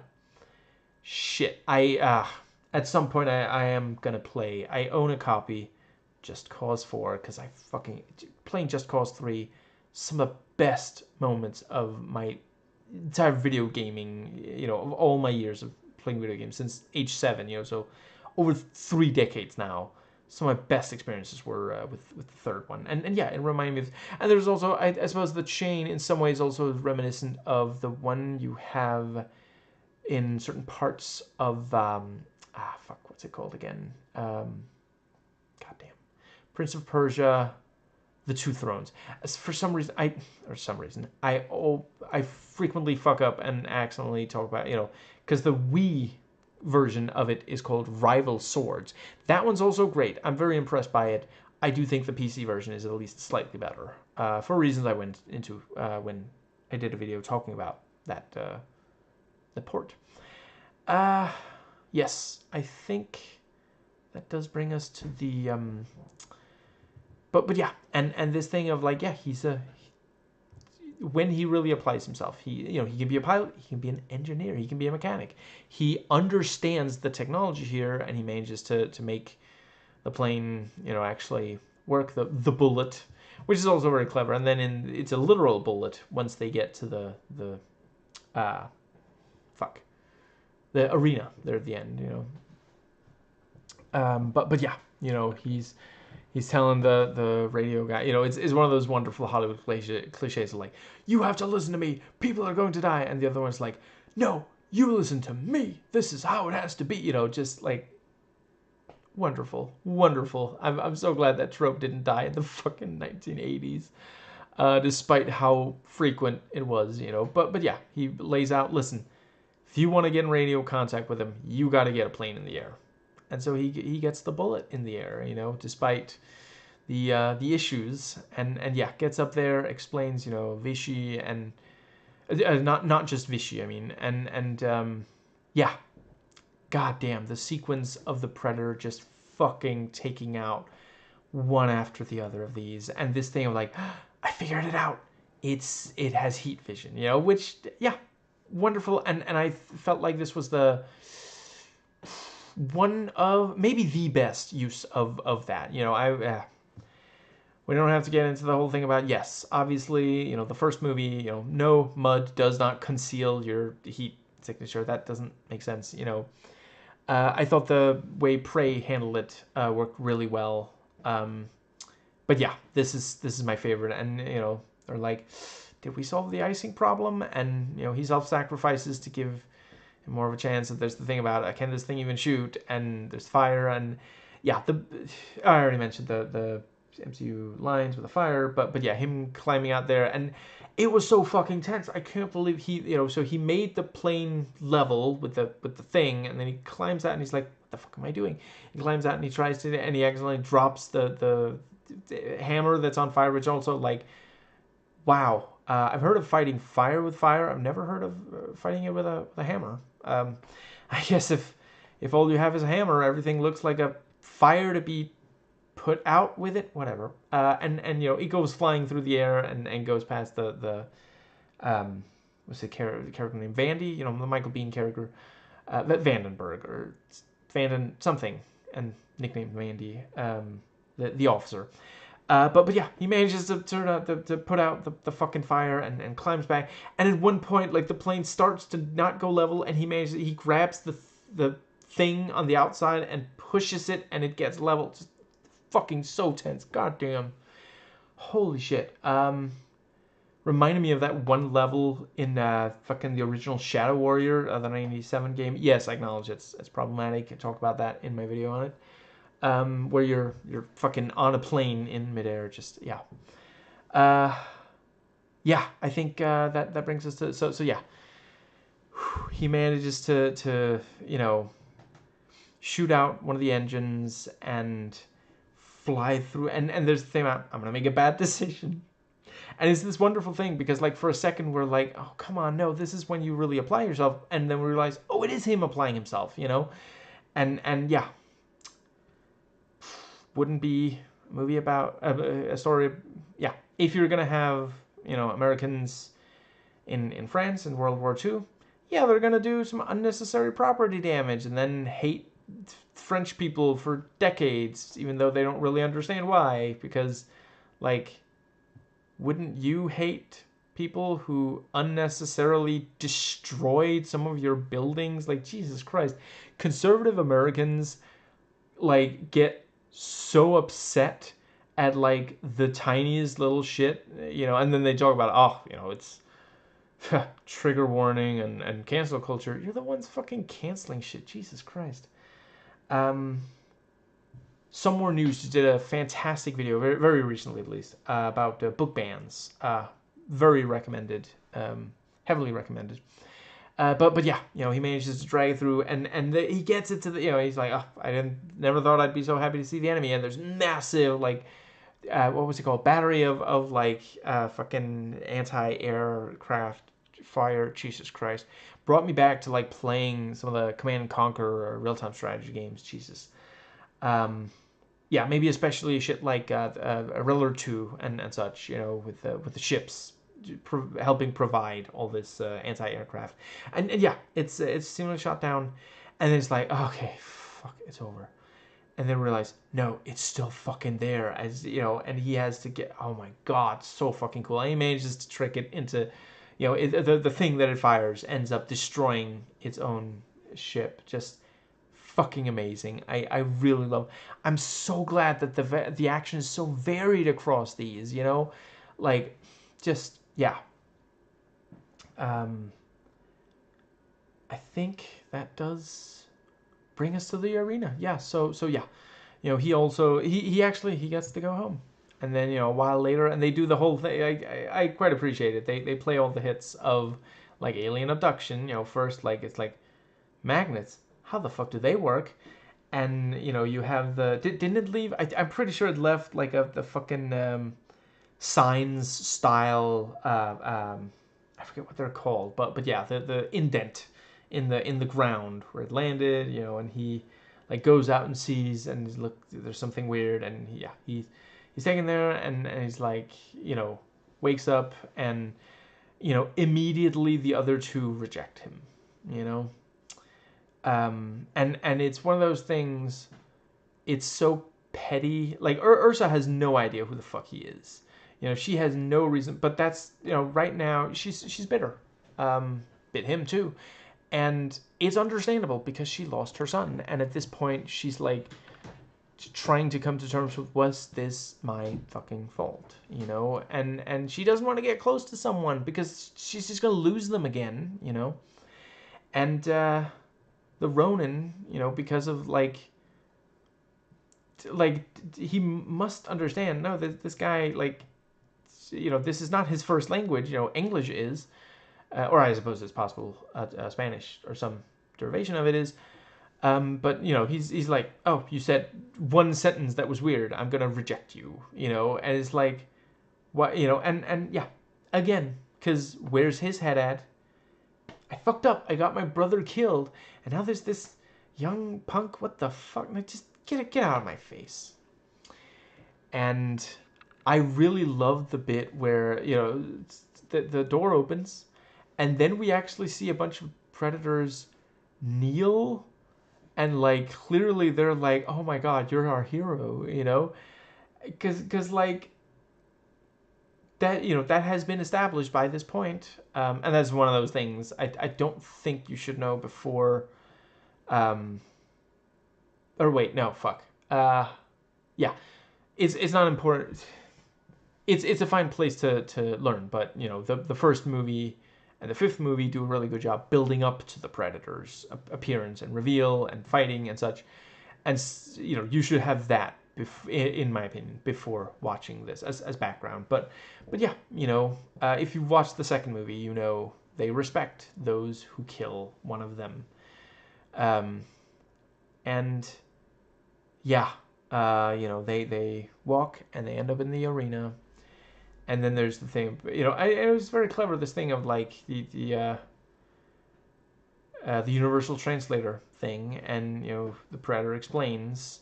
And I also thought they did a really good job. There's not too much of Predators talking, because I do think the second movie has a little bit too much. Fourth movie has a little bit too much of that, and I don't think they did that here. It was just enough, because there's some things you can't communicate visually. It communicated what it could visually. But yeah, he's like one of the three of you are gonna fight to the death, and there's also gonna be some other shit that's threatening to kill you. If you refuse to fight each other to the death, I'm gonna kill you all. But if you fight each other to death, one of you survives. You fight me. There's room for aggressive expansion. But yeah, I thought they did a really great job. And the thing about you're the weapons of your tribe, and yeah, the thing with oh, I don't know how to handle a gun like this. A little bit too much MCU comedy, but I did think that, yeah, like he ended up, this fucking chair, I swear. He ended up, managing to load it. He knew just enough of how to, because it is at the end of the day, once you have military training, yeah, it's, bullet, gunpowder, and I thought they did a really good job of, some of it. It happens off screen, because some of the bullets are, roll off, and he's like, oh fuck, I gotta go get him. But then he does manage to do it and shoot, and she realizes this kid is just like my son, is wonderful. And yeah, the fact that the Ronin's like, no, we have to work together. I worked with another guy, and we were able to kill one of these. And yeah, Ursa is not, she just kills. She's a killer right now, and then she she realizes the pilot is like her son, and they start working together. You know, she has a shield again. God, the fucking that beast thing, Jesus Christ! I thought they did they handled it exactly right, because it looks just enough like like one of the Predators that it feels like, oh, this is maybe like, you know, I mean, I don't know, I'm not sure if we have a human equivalent, but like you know, right here on Earth we have some spiders that are like the size of a pinky fingernail, and then we have spiders that are big enough that, you know, you barely have one in your hand. You know, I think it's similar to that. You know, yeah, beast mode predator. You know, and he eats one of the fucking predators. Jesus Christ. And such a clever, because that's how, you know, the pilot gets, you know, because he's an engineer in part. He gets the wrist thing, and yeah, he gets swallowed whole. Very clever, because like, yeah, he's still in there, you know, and so he tries to cut his way out with the blade, and you know, she's like cutting it from the outside, and so is the Ronin, and you know, they're working together just enough that we see, oh, okay, maybe they do actually have a shot, although he, you know, boss man wants to fucking murder all of them.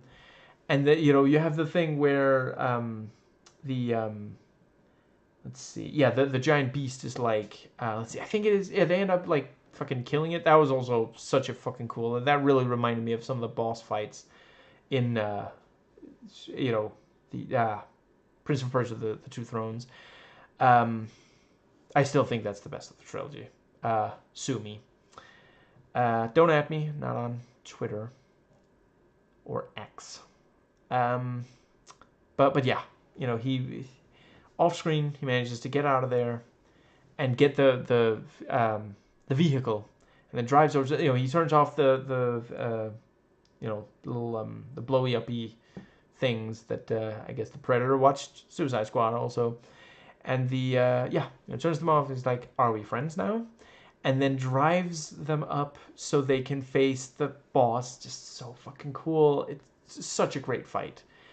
Um, yeah, the you know, he gets into the ship and he's like, if I can fly one air vehicle, I can fly any of them, you know, and that's one of those things I'm a little mixed on. I think it's fine. I mean, there's more, you know, hard to believe things in this and other movies that I can accept. You know, it's just one of those things, like in real life, no, it's going to be way too complicated, especially if it's like in a language you have no idea how to, you know.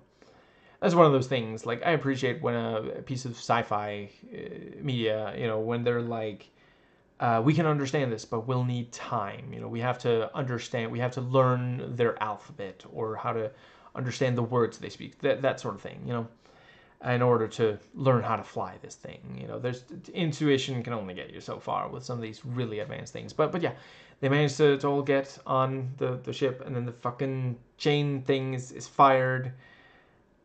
And, you know, she's like, no, this is it. This is my moment. You know, I have to protect the two of you, even if it means my death, you know? And that is because, like, they needed to redeem themselves. You know, ultimately, I would say that the pilot basically redeems himself during his segment. You know, by the end, he has, you know, redeemed himself. But the other two really need, and you know, his role after that is essentially to like get the other two to stop fucking around, and he's the one dealing with technology and such. So, you know, that's what he's doing while the other two are redeeming themselves. And yeah, you know, if she needs to die in order to protect, you know, this young man and the Ronin, you know, this young man who's similar to her son. Yeah, you know, it's obviously, I'm not saying that in real life, you know, oh, let's all go and, you know, violently get, you know, violence in real life should always be the last resort, when every other option has been exhausted. But in, this is a piece of media where, fiction, where there is a lot of violence. So yes, it is a violent, and yeah, very clever. She uses the shield as a tool to ride down there. She is relying on the shield. The shield is, part of how she's able to protect and save the others. And yeah, she fucks up the machine so that it lets go. And yeah, they end up, they don't kill her, they freeze her. And that also feels like that makes sense. um you know the head predator was going to kill all three of them if they refused to fight each other, but they did end up fighting, just not each other, and he respects that.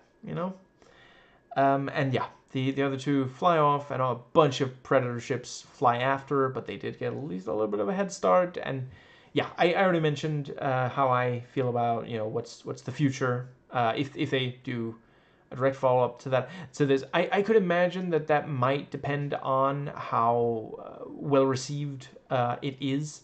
I think that was part of the problem with, let's see, it was especially 3 and 4 that didn't really get direct follow up. A lot of people just weren't into this idea.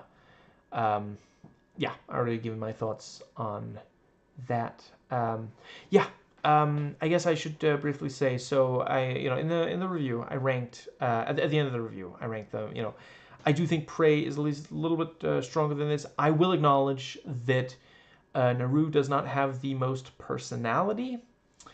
I don't think she needs it because she is so driven. It is very much this thing of like the archetype, and I think that works when it's done really well, and when the movie acknowledges that that's what it is. The movie's not pretending like it has as much personality.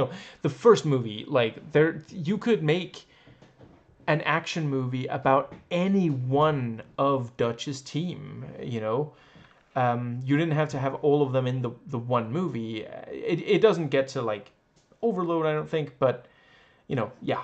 I think it's wise. Several of the movies have not really tried. The third tries a little too hard to replicate that, but yeah, the fifth, it really isn't trying to. Like, there's enough characters there. Naru, the brother, the mother. You have the French trappers. You have the guys from the tribe that don't really believe in Naru. There's enough there there's enough people there that you could give each of them a really strong, striking personality. Like the first is not really necessary. Anyway, the fifth one overall, dedicating, it's longer than this, and it dedicates all of its screen time to Naru. And there's also some stuff with her brother, her mother, the tribe, and the predator, and that does ultimately mean it's able to develop what it's doing better. And this and Prey both use the element that the way to defeat the predator is to observe. And yeah, Prey, like, there's so much, like, everything comes together in that climactic battle. Naru uses so many different things that she's observed, where here it's much less of, yeah. That's not a dig on this movie. I do think that overall Prey is better. And I don't think this needed to be better than Prey. It just needed to be, a really impressive, addition. And like yeah. If you watched this far, I'm assuming you did also watch the bit where I rank. Like I said, this is, in my opinion, the second best. It really delivers on what we want from this franchise today in a way that just we haven't really seen. Yeah, and I'm really stoked. God damn it, I'm so glad that listen. I do think that this franchise is in very good hands based on these two movies so far, and yeah, I think that might cover. Is there anything else for me to say?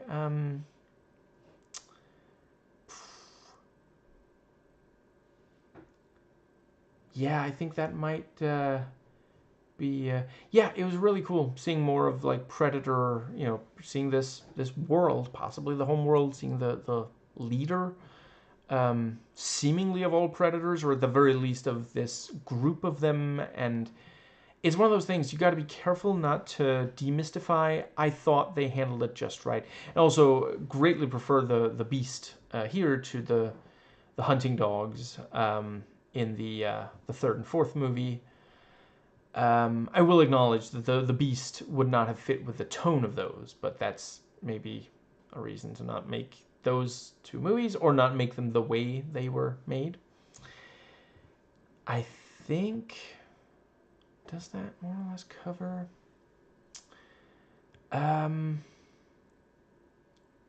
Yeah, I think that means we have done absolutely everything. So yeah, just goddamn. I'm really impressed. Yeah. Let's see. I feel like there was at least one more thing that I really wanted to say. What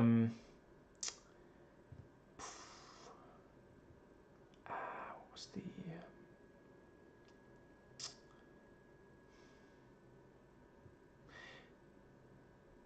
No, maybe that is absolutely everything. Yeah. I think.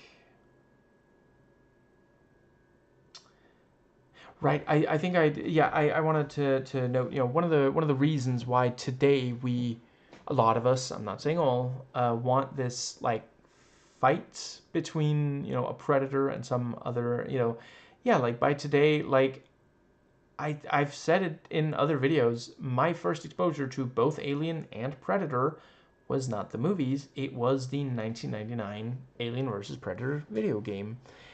And it was really cool watching the movies and recognizing stuff from there. But yeah,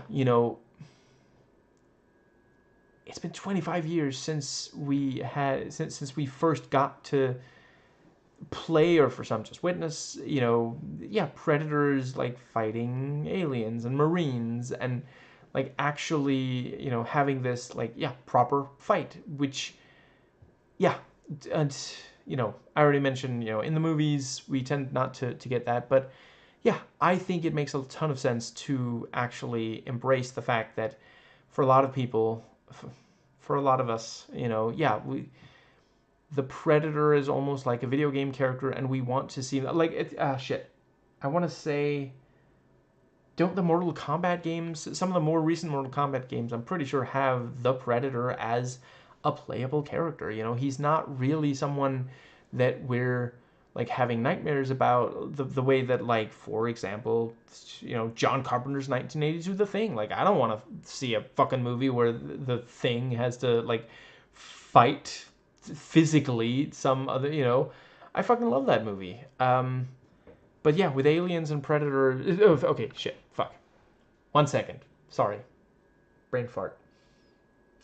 With Predators, I do want to see more fighting. We've seen we've had the hunting, we've had the entire movie building up to the reveal and fight and such. And yeah, like by now it's okay to get to that, Yeah, let me clear up. Okay, I am absolutely not saying that I think the Alien movies need to have like the xenomorph fighting someone. I don't know what the fuck no, I know. It's because I'm thinking like, oh, I really love in the games fighting as an alien against the Predator and vice versa and such. I'm not saying that we need that for the Xenomorph movies, but I do think it makes sense for the Predator movies. They can also do other things, but I'm not sure it's super fucking interesting still to spend a lot of time building up to the reveal of a Predator when, like, listen, we've fucking seen, like,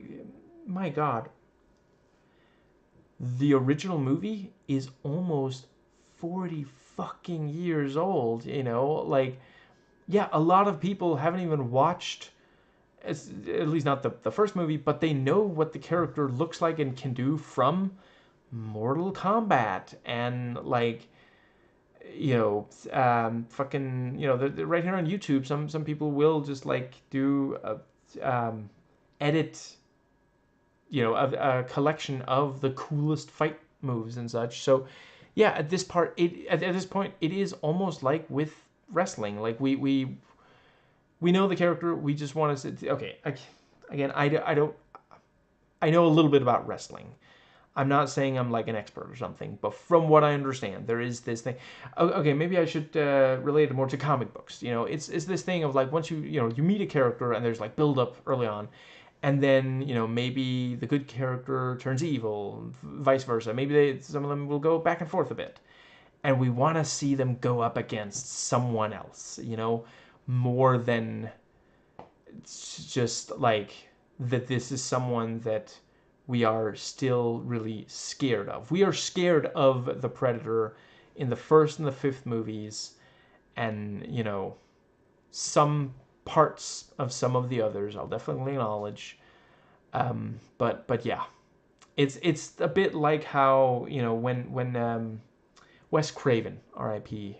Although I will acknowledge some problematic aspects about him, when he made the Wes Craven's New Nightmare, the seventh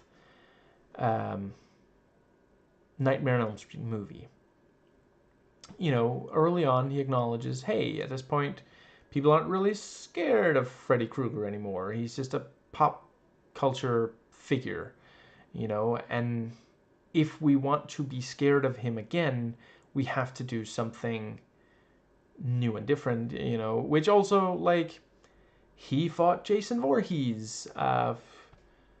Let's see, what was that? 12 years? No, that's not right. 9 years. Fuck. So, yeah, years later, and that was also very, like, comic booky, just the two of them fighting against each other. And yeah, I really think this is a good... I don't know if they're going to keep going in this direction, but I definitely think that it is smart to try to avoid just doing, the first movie was new. The second movie tries to do the same, but in a city. The third movie tries to do the same, but people don't really like each other and don't work together well, and they're like really, they've all done really evil things. Maybe they are the true predators. Have you thought about that? The fourth one tries to, like, early on, like sort of speed run through the first movie and then say, could we maybe there's an adventure with the survivors of,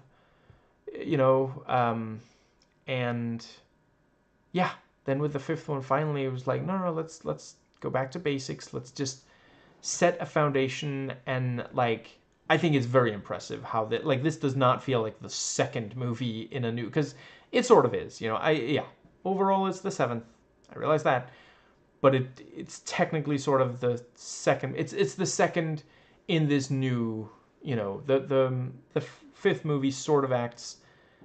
Did I say seventh? I meant sixth. God damn it. Yeah, this is the sixth movie, but the fifth movie is a sort of soft reboot.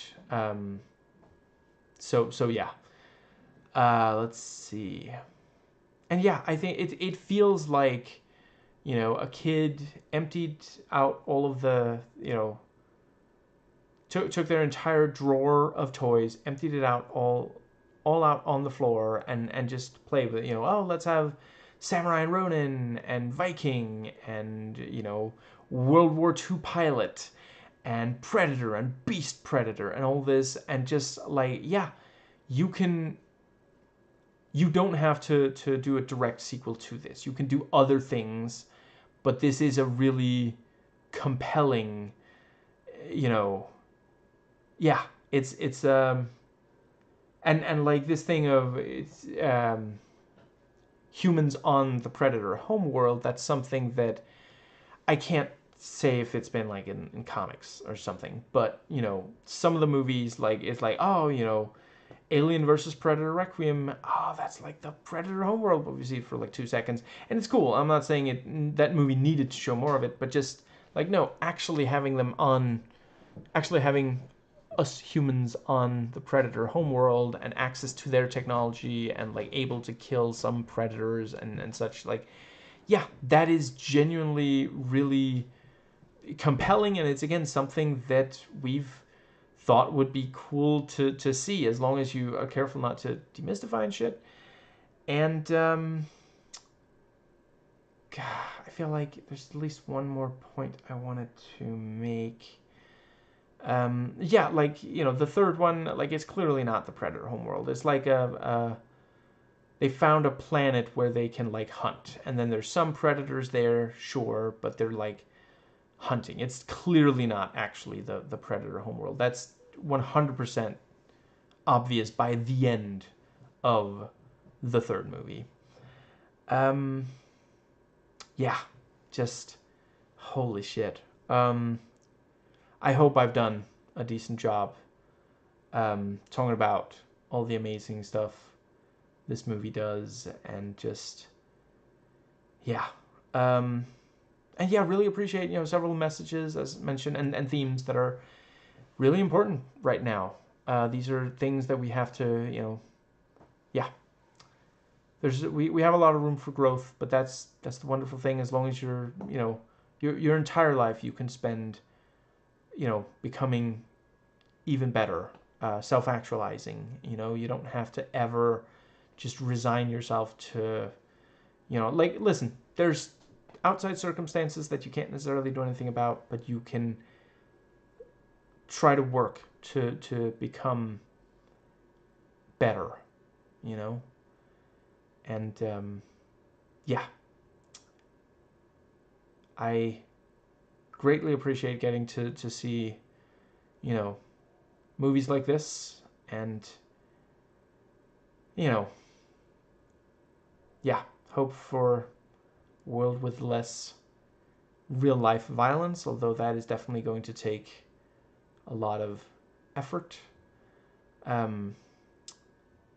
Yeah, I heard about, let's see, I think it was uh, the Rational National, maybe. It was one of the, you know, one of my fellow lefty YouTubers. Much bigger channel than mine, much more talented, much better at this whole thing. But yeah, like he covered that when it came to the whole, you know, the genocide that the IDF is carrying out in Gaza of Palestinians, you know, murdering innocent people, including children, letting them starve to death. Yeah, I believe it was the Rational National who pointed out. I want to say it was called CTV. They were caught doing actual journalism, and promptly punished, pressured into apologizing by a pro-Israeli group, which is just like so fucking dystopian. Jesus fucking Christ. I'm trying to find of like a little bit of a lighter note to go out on, but I'm fucking struggling, man. Jesus Christ, there's so much. At least we're hearing about a lot of these things that are bad, so we can better prepare to, you know, figure out how to fix things. And yeah, I mean, I do still hold some hope that maybe, you know, there will be free elections in America still, and that once Trump is no longer in office, hopefully it's because he's engaging in restorative, not retributive, justice to pay back for all the awful things he's done his entire life for many, many decades now. You know, he did recently say, you know, oh, maybe I'm not going to heaven, which, like, okay, is he okay? I'm a little concerned, but hopefully when he's no longer in office, it will finally be clear to the vast majority of Americans that they have to stop giving that much power to these man babies just because, you know, They promise to do a thing that the voters really want. Um, yeah, it really sucks that they are able to just lie. You know, he didn't actually fix grocery prices. Quite the opposite. Um, shit. Yeah, I don't know that I'm gonna have anything light to go out on. No matter how fuck. I've been trying for like, I don't know, 5-10 minutes now. Uh, if you aren't already, if you are at all into the Alien franchise, I thoroughly recommend. You know, I've watched the first 4 episodes, so we're halfway through. I forget if there's only supposed to be one season or more. But yeah. You know, Noah Hawley, phenomenal job on the show Alien Earth. So yeah, I'm really stoked that we're getting so much amazing like movies and shows within these franchises that yeah, sometimes like stalled and struggled, in part under like Fox leadership, and yeah, now it seems like we're headed, you know, in a much better direction, and just yeah, it's just fucking wonderful to see. I don't know. I think we do have a lot of wonderful media right now, and more to come. And yeah, again, like some of these pieces of media just communicating such important messages that are so relevant right now, and we can actually we can get to a better place. We can get to a place where the world is actually wonderful, you know? And you know what? I think we are. We are going to get there. We just have to keep fighting. You know, we don't doom scroll. Don't let it, you know, don't get deterred. And obviously don't like let bullshit just pass without confronting, okay, this needs to be improved. But, you know, there's so many, you know, wonderful far leftists right here on YouTube explaining, you know, here's things we can do to make the world a better place and to actually fix all the shit that right now the far right is working very hard to ruin. And yeah, I have faith in, yeah, I have hope for the future. I do. Yes, we are going to get to a place where the world is better, because there's so many people working so hard and so effectively, efficiently. We're gonna get there.